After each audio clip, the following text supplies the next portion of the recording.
Hi use welcome to our channel. Present మనతో పాటు దాము బాలాజీ గారు సీనియర్ జర్నలిస్ట్ ఉన్నారు. వాటితో ఒకసారి మాట్లాడదాం. సార్ నమస్కారం సార్. సార్ రాజా సాబ్ హీరోయిన్ నిధి అగర్వాల్ కి ఒక చేదు అనుభవం అయితే ఎదురైంది సార్. అంటే ఈవెంట్ జరిగిన తర్వాత ఫ్యాన్స్ మొత్తం కూడా ఆమె మీద పడిపోవడం, అతి కష్టం మీద కారులో ఎక్కడం అదంతా కూడా చూసాం. ఇప్పుడు దీనిపైన రకరకాల అభిప్రాయాలు వ్యక్తం చేస్తున్నారు చాలా మంది. చిన్మయి శ్రీపద్ లాంటి వారు కూడా ట్వీట్ చేయడం అయితే జరిగింది. ఎలా అర్థం చేసుకోవాలంటారు సార్ దీన్ని? నిన్న రాజాసాబ్లో సెకండ్ సాంగ్ రిలీజ్ సందర్భంగా లూలు మాల్లో నిధి అగర్వాల్ వెళ్ళింది చీఫ్ గెస్ట్గా. ఆమె విడుదల చేసిన తర్వాత బయటకు వస్తున్నప్పుడు పెద్ద ఎత్తున యూత్ గుమ్మికూడి ఆమె బాడీని తాకేస్తున్నారు ఎక్కడంటే అక్కడ.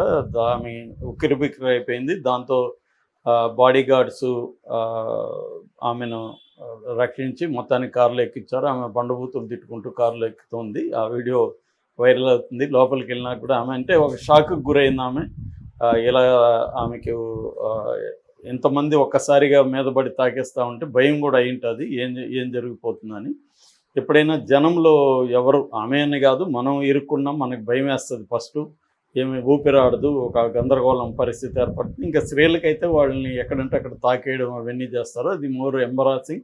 అది అప్పటి ఇన్సిడెంటే కాదు, అది దాని తర్వాత చాలా కాలం అది వెన్నాడుతూ ఉంటుంది. అది ఒక కంపరంలాగా వెన్నాడుతూ ఉంటుంది. మనకన్నా ఎంత మనల్ని మగవాళ్ళు ఒక్కోసారి మనల్ని ఎక్కడైనా బస్సుల్లో లేకపోతే ఎక్కడైనా క్రౌడెడ్ ప్లేస్లో ఉన్నప్పుడు చాలామంది తాకుతూ నెట్టుతూ వెళ్తుంటారు వాళ్ళు. అలాంటప్పుడు కూడా చాలా చిరాకేస్తుంది. ఆ చిరాకు అనేది కొన్ని రోజుల పాటు వెంటాడుతుంటుంది. స్త్రీలకైతే ఇంకా దారుణంగా ఉంటుంది. సో అలాంటి అనుభవం ఆమెకి ఎదురైంది. దీని మీద ఇప్పుడు రకరకాల కామెంట్లు వస్తున్నాయి. ముఖ్యంగా చిన్మయి శ్రీపాద ట్వీట్ చేసింది ఇమీడియట్గా. అదేంటంటే హైనాల్లాగా మగాళ్ళు కాదు వీళ్ళు మురగాళ్ళు, హైనాల్లాగా వెంటబడ్డారు, హైనాని అవమానించడం ఎందుకు, ఈ చెత్త మైండ్ ఉన్న వాళ్ళందరినీ ఒక దగ్గరకు చేరిస్తే ఇలాగే బిహేవ్ చేస్తారు, వీళ్ళనంతా దేవుడు వేరే ప్లానెట్కి తీసుకెళ్ళి అక్కడ పడేస్తే బాగుంటుంది అని చెప్పింది. ఆమె ఆగ్రహం ఇమీడియట్గా ఒక రియాక్షన్లో ఉండే ఆగ్రహంగా మనం అర్థం చేసుకోవచ్చు. అంతకంటే దానికి ఇదేం లేదు. బట్ ఎప్పుడైనా కూడా ఒక సంఘటన జరిగినప్పుడు దాన్ని రియలిస్టిక్గా అనలైజ్ చేయడం ఇంపార్టెంట్. ఎందుకు అనలైజ్ చేయాలంటే పునరావృతం కాకుండా వాటిని ఎట్లా ప్రెడిక్ట్ చేసి మనం ప్రివెంట్ చేయాలి అనేది ఇంపార్టెంట్. ఎప్పుడైనా కూడా మనం ఏ సంఘటన జరిగినా కూడా దాన్ని అలా అర్థం చేసుకోవాలి తప్ప ఇది మానవ స్వభావానికి సంబంధించో లేకపోతే మగవాళ్ళందరూ ఇంతే అనడం వల్ల మారేదేం లేదు. ఎలా మారుస్తావు నువ్వు? మగవాళ్ళందరినీ పోయి చిన్మయి మార్చగలదా? లేకపోతే ఆమె అన్నట్టుగా దేవుడు ఏమన్నా ప్లానెట్కి తీసుకెళ్తాడా? అదేం జరగదు కదా. వీటి వల్ల ఉపయోగం లేదు. అదేంటంటే ఆమె ఇమీడియట్ ఆగ్రహంగా మాత్రం మనం చూడాలి. బట్ ప్రధాన కారణం ఏంటి అనుకున్నప్పుడు ప్రాపర్ ప్లానింగ్ లేకపోవడం ప్రధాన కారణం. Proper planning, proper crowd control management అనేవి ప్లాన్ చేసుకోకుండా.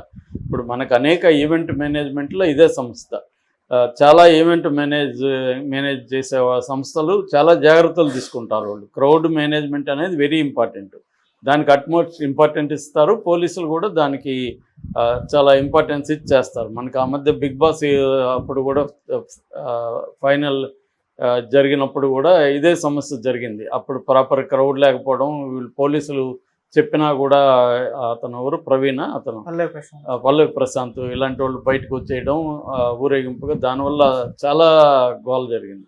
క్రౌడ్ అలాగే ఉంటారు. అభిమానులు ముఖ్యంగానే సినిమా అభిమానులు ఐక్యూ లెవెల్స్ తక్కువ ఉంటాయి, వాళ్ళకి వైలెన్స్ ఎక్కువ ఉంటుంది. వాళ్ళని తయారు చేసింది వీళ్ళే కదా, హీరోలే కదా తయారు చేసింది వాళ్ళని. హీరోలు సినిమా ఇండస్ట్రీ ఫ్యాన్స్ని తయారు చేసి ఇప్పుడు మళ్ళీ ఫ్యాన్స్ని వ్యతిరేకిస్తేలాగా. అంటే మీకు క్రౌడ్ కావాలి, మీకు పబ్లిసిటీ కావాలి, మీకు ఫ్యాన్స్ కావాలి, ఫ్యాన్స్ అసోసియేషన్ కావాలి, కానీ వాళ్ళు మీరు చెప్పినట్టు వినాలి అంటే ఎలా కుదురుతుంది? నువ్వు ఒక వైల్డ్ యానిమల్ తయారు చేసి ఆ వైల్డ్ యానిమల్ నా కంట్రోల్లో ఉండాలి, నేను చెప్పినట్టు వినాలంటే కుదరదు. వైల్డ్ యానిమల్ దాని ప్రకారం అది బిహేవ్ చేస్తుంది. క్రియేట్ చేయకముందు అవి అన్నీ ఆలోచించాలి. కాబట్టి ఇది ఓన్లీ మగవాళ్ళని తిట్టి లాభం లేదు. ఫ్యాన్స్ వాళ్ళని ఎందుకు అలా తయారు చేశారు, ఒక ఉన్మాదాన్ని ఎందుకు క్రియేట్ చేశారు అనేది ఇది బ్రాడర్ ఇష్యూ. ఇది మన దేశానికి సంబంధించిందే కాదు, ప్రపంచవ్యాప్తంగా ఇక్కడ సినిమా వాళ్ళకు ఉంటే ఇంకో చోట సింగర్కి ఉంటుంది, ఇంకో చోట రాజకీయ నాయకులకు ఉంటుంది. ఇప్పుడు విజయ్ చూడడానికి వచ్చే కదా వాళ్ళు అంతమంది చనిపోయింది. 40 మందికి పైన ఎందుకు చనిపోయినారు కరూరులో? మార్నింగ్ నుంచి ఎందుకు వెయిట్ చేస్తూ ఉన్నారు? అతను 7 గంటలకు రాత్రికి వస్తే మార్నింగ్ నుంచి అక్కడ ఎందుకు వీళ్ళంతా వెళ్ళారు? విజయ్ని చూడాలని కదా. విజయ్ని చూడాలనే పిచ్చేంటి? అంతసేపు పిల్లలంతా వేసుకొని అక్కడికి ఎందుకు వెళ్ళారు?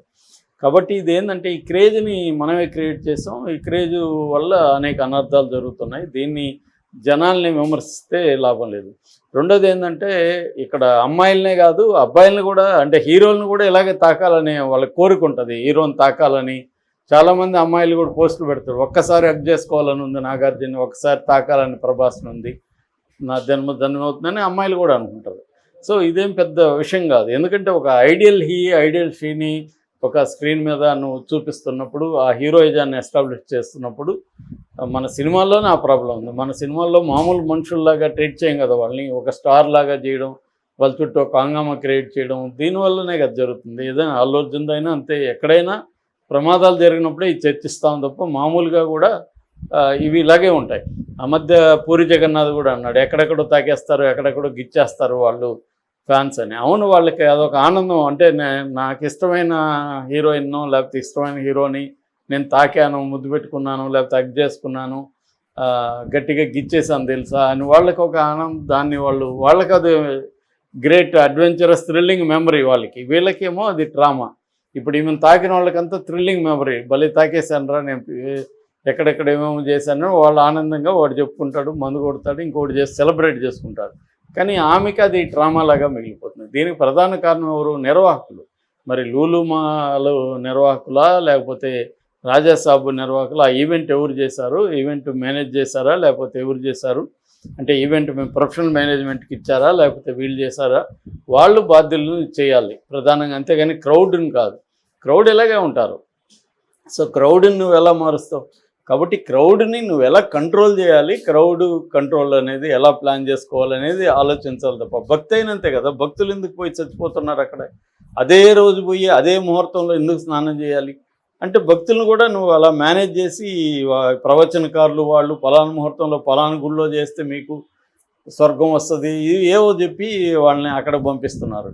సో ఇక్కడ ఎనీ క్రౌడ్, మగవాళ్ళ ఆడవాళ్ళ లేకపోతే పెద్దవాళ్ళ చిన్నవాళ్ళని కాదు, ఎనీ క్రౌడ్, ఎనీ ఇల్లాజికల్గా ఉండే భక్తి కావచ్చు, ఇది కూడా ఒక ఇదే. కాబట్టి అది పీక్కి వెళ్ళినప్పుడు రీజన్ పనిచేయదు, ఇంకా మైండ్ థింకింగ్ ఉండదు. గుడ్డిగా ఎట్టి పరిస్థితుల్లో మనం వెళ్ళాలి, మనం ముందుకు వెళ్ళాలి, మనం ముందుకు తాకాలి, లేకపోతే ముందుగా దేవుణ్ణి చేయాలి. ఇదంతా భక్తి అయినా రాజకీయమైనా సినిమా పిచ్చి, ఇవన్నీ మూడు ఒకే రకమైన రిజల్ట్నే ఇస్తాయి ఫైనల్గా.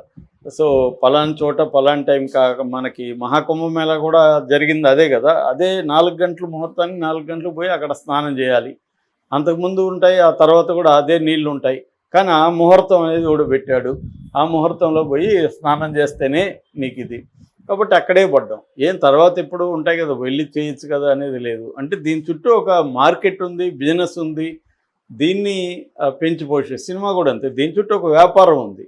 సో నువ్వు నీ వ్యాపారం కోసం, నీ డబ్బుల కోసం ఒక వ్యవస్థని క్రియేట్ చేసేసి అది నీ కంట్రోల్లో నువ్వు అనుకున్నట్టే ఉండాలంటే, చిన్మయి లాంటి వాళ్ళు అలా అనుకుంటే అది సాధ్యం కాదు. అమ్మాయి ప్రాక్టికల్కి దూరంగా మాట్లాడడం, ఒట్టి ఆగ్రహం వ్యక్తం చేసి సరిపోదు. దాని పట్ల ఒక సొల్యూషన్ ఏంటనేది అమ్మాయి చెప్పాలి. దేవుడు ప్లానెట్ అనేది సొల్యూషన్ కాదు. దేవుడికి ఏం పని లేదా, వీళ్ళందరినీ తీసుకెళ్ళి వేరే ప్లానెట్లో పెట్టి కాపలా కాస్తాడా ఆయన? కాబట్టి అది కాదు సొల్యూషన్ ప్రాక్టికల్గా ఉండాలి. ఇది బ్రాడర్ ప్రాబ్లము. కనీసం మనం ఇవన్నీ కూడా సాధ్యం కాదు, ఏది భక్తిని కంట్రోల్ చేయడము ఇవన్నీ సాధ్యం కాదు. కనీసం క్రౌడ్ కంట్రోల్ అయితే చేయొచ్చు. క్రౌడ్ కంట్రోల్ అనేది ఇవాళ మెథడ్స్ డెవలప్ అయినాయి, ఏఐ వచ్చింది, సర్వైలెన్స్ వచ్చింది, కెమెరాలు వచ్చాయి, ఆర్గనైజేషన్ ఉంది. ఇవాళ పోలీసుల మీద డిపెండ్ అవ్వాల్సిన అవసరం లేదు. బౌన్సర్లు ఉన్నారు, డబ్బులు ఇస్తే బౌన్సర్లు వస్తారు. ఇవన్నీ చేసుకోవచ్చు. దానికి తగిన ప్లానింగు, డబ్బులు ఖర్చు పెట్టాలి, ఇవన్నీ చేయాలి. ఇంతకుముందు అంటే పోలీసు బందోబస్తు లేదని ఏడ్చేవాళ్ళు. పోలీసు బందోబస్తు అవసరం లే. ఇవాళ మనం ప్రైవేట్గా పెట్టుకోవచ్చు. సెక్యూరిటీ ఏజెన్సీలు బలంగా వచ్చేసాయి, వాళ్ళని పెట్టుకోవచ్చు, డబ్బులు ఇస్తే వస్తారు వాళ్ళు. సో నువ్వు దేనికి ఖర్చు పెడతా ఉండవు అనేది చూసుకోవాలి. సో అది చేయకపోవడం అనేది ప్రధానం తప్ప దీంట్లో క్రౌడ్నో లేకపోతే ఫ్యాన్స్నో తిట్టి లాభం లేదు. ఇది ప్రతి చోట జరుగుతుంది. Okay sir, thank you so much sir.